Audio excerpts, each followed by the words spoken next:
خير أمة أخرجت للناس تأمرون بالمعروف وتنهون عن المنكر.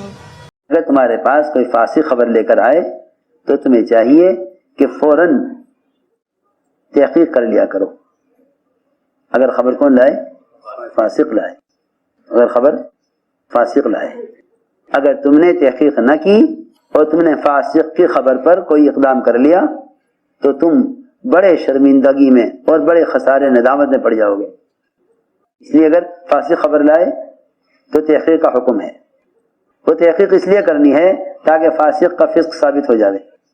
اس لیے تحقیق کا حکم نہیں ہے کہ ایک مسلمان اور ایک مومن کو کہ اسلام اور اس کے ایمان میں شک پیدا کیا جائے.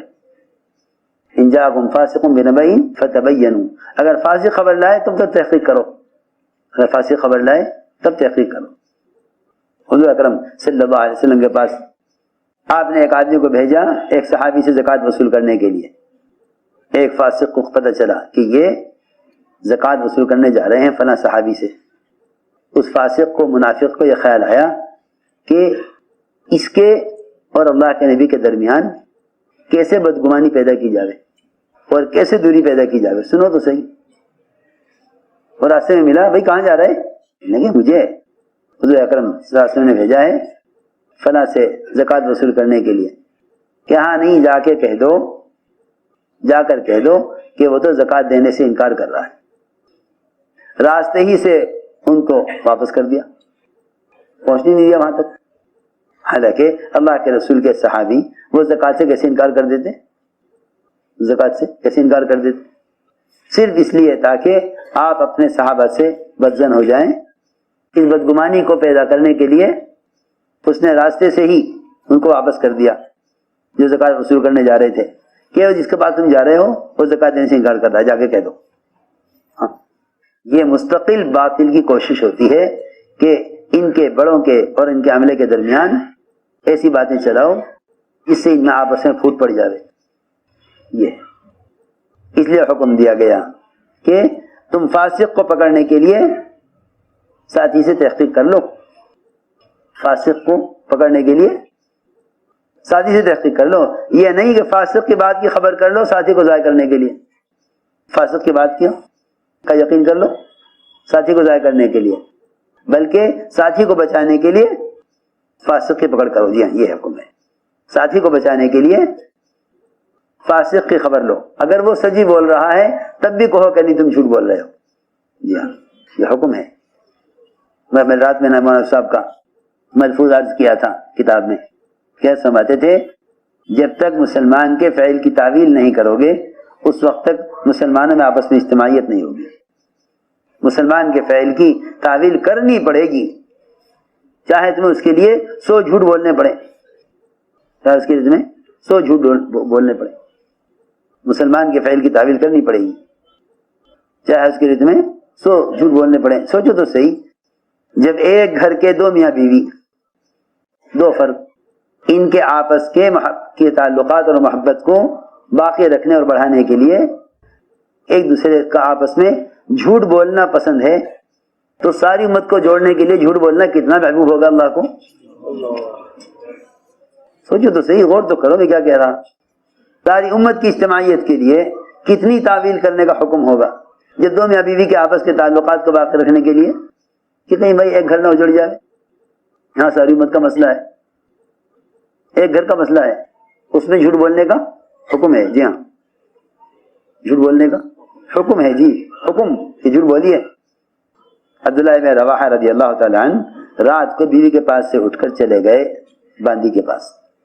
بیوی کو غصہ آیا کہ مجھے چھوڑ کر باندی کے پاس. باندی ہوا کے زمانے بیوی کی طرح وہ چلے گئے اٹھ کر باندی کے پاس، بیوی کو چھوڑ کر.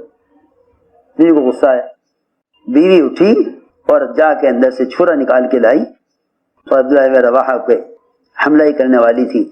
ادھر عبداللہ بن رواحہ باندی سے فارغ ہو چکے تھے. چھرا لے کے چڑھی، کیا کر رہی، کیا بات ہے؟ کہنے لگی اگر میں تمہیں باندی کے پاس دیکھ لیتی تو تمہیں اس چھرے سے، یہ چھرا تمہارے سینے میں گھسا دیتی، تو نے مجھے باندی کے پاس کہاں دیکھ لیا؟ میں تو گیا ہی نہیں باندی کے پاس. ہاں تو نے مجھے باندی کے پاس کہاں دیکھ لیا؟ میں گیا ہی نہیں باندی کے پاس. میں تجھے چھوڑ کے بھلا باندی کی کیا حیثیت ہے؟ تیری حیثیت ہے. میں نہیں گیا باندی کے پاس. نے کہا کہ نہیں گئے، چلو پڑھو قرآن. کیا کرو؟ پڑھو قرآن. کیونکہ باندی کے پاس سے آ رہے ہو، اس کے پاس میں نے تمہیں خود دیکھا ہے تم باندی صحبت کرتے ہوئے.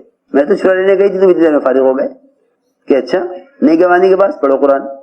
وہ بیوی فروغ قرآن پڑھے ہوئے نہیں تھی. حضرت زید بن رواحہ نے کچھ عربی کے اشعار پڑھ دیے. کیا پڑھ دیے؟ عربی اشعار. عربی اشعار پڑھ کے سنا. سارے عربی اشعار پڑھ کے اللہ اکبر اتنا جھوٹ بولا، اتنا جھوٹ بولا. قرآن یہاں تک جھوٹ بولا کہ عربی اشعار کو قرآن کہہ کے پڑھا. سنو تو صحیح، تم کہاں ہو؟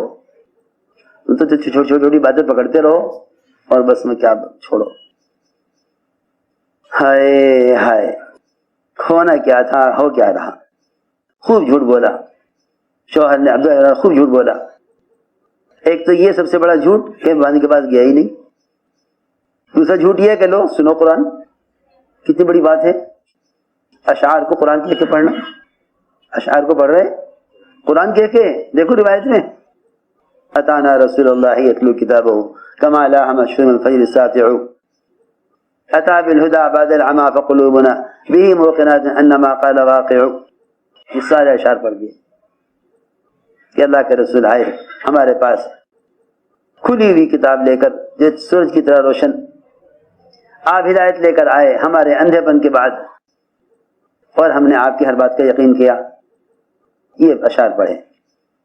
بیوی نے کہا یہ نہیں ہو سکتا کہ اللہ کے نبی تو منع کریں جنابت کی حالت میں قرآن پڑھنے کو اور تم قرآن پڑھ رہے ہو. میری آنکھ نے غلط دیکھا ہے. میری آنکھ نے غلط دیکھا. ایسا نہیں ہو سکتا. میری آنکھ نے غلط دیکھا. یہ کہا بیوی نے کہ میں آنکھ کو جھٹلائے کا انکار کرتی ہوں، میری آنکھ نے غلط دیکھا. ایسے نہیں ہو سکتا. جب آپ منع کر رہے ہیں تو بات ٹھیک ہے. صبح عبداللہ بن رواحہ نے سارا قصہ سنایا. حضور اکرم صلی اللہ علیہ وسلم آپ اتنا ہنسے کہ آپ کی داڑھیں ظاہر ہو گئیں. اتنا ہنسے آپ اس قصے پر. ہائے میں کیا عرض کروں. ساری مصیبتیں، سارے فتنے، سارے اختلاف، سارا افتراق، ساری تہمتیں صرف اس لیے ہیں کہ کام کرنے والے مزاج نبوت سے ہٹے ہوئے ہیں. سارا فساد اسی کا ہے. اس لیے کہہ رہا ہوں صبر پیدا کرو اور دلوں میں وسعت پیدا کرو. اس لیے عرض کر رہا. دیکھو ایک مسلمان کو کسی طرح بچانا ہے. ایک مسلمان کو کسی طرح بچانا ہے. ہوئی غلطی کہ کیا کرو کہ تعویل کرو. ایک صاحب کو قتل کیا جانے لگا. حضرت بکر اڑ گئے کہ نہیں عمر قتل نہیں کر سکتے، کیونکہ حضرت بکر رضی اللہ تعالیٰ عنہ ایسی تعویلات کرتے رہے کہ کسی طرح چاہتے تھے کہ یہ مسلمان قتل سے بچ جا رہے. یہ مسلمان قتل سے بچ جا رہے. یہ تھی کوشش. پہلے کوشش ہوتی تھی غیر کو مسلمان بنانے کی. اللہ مجھے معاف کرے. اب کوشش ہے مسلمان کو غیر بنانے کی. پہلے کوشش ہوتی تھی غیر کو مسلمان بنانے کی کہ کسی طرح اسلام میں داخل ہو جائے. مسلمان کے فعل کی اتنی تعویل کرو کہ مسلمان کا گناہ ثابت نہ ہو کے دے. مسلمان کا گناہ ثابت نہ ہو کے دے. اتنی تعویل کرو مسلمان کے فعل کی. یہ تھا مزاج. اس مزاج سے امت بنی تھی. اگر ذرا اس مزاج سے ہٹو گے تو افتراق پیدا ہوگا. ذرا اس مزاج سے ہٹو گے تو افتراق پیدا ہوگا. افتراق، پھوٹ. آپس کی اجتماعیت کو باقی رکھنے کے لیے مسلمان کے فعل کی تعویل کرنا فرض ہے. فرض، چاہے اس کے لیے جھوٹ بولنا پڑے. جی ہاں کہ نہیں ایسا نہیں، مسلمان ایسا نہیں کر سکتا، مسلمان ایسا نہیں کر سکتا. اور اگر اس سے گناہ ہو جائے تو اس کی قربانیوں کو یاد کرو. مسلمان کے فعل کی تعویل کرنا فرض ہے. فرض، چاہے اس کے لیے جھوٹ بولنا پڑے. جی ہاں کہ نہیں ایسا نہیں، مسلمان ایسا نہیں کر سکتا، مسلمان ایسا نہیں کر سکتا. اور اگر اس سے گناہ ہو جائے تو اس کی قربانیوں کو یاد کرو.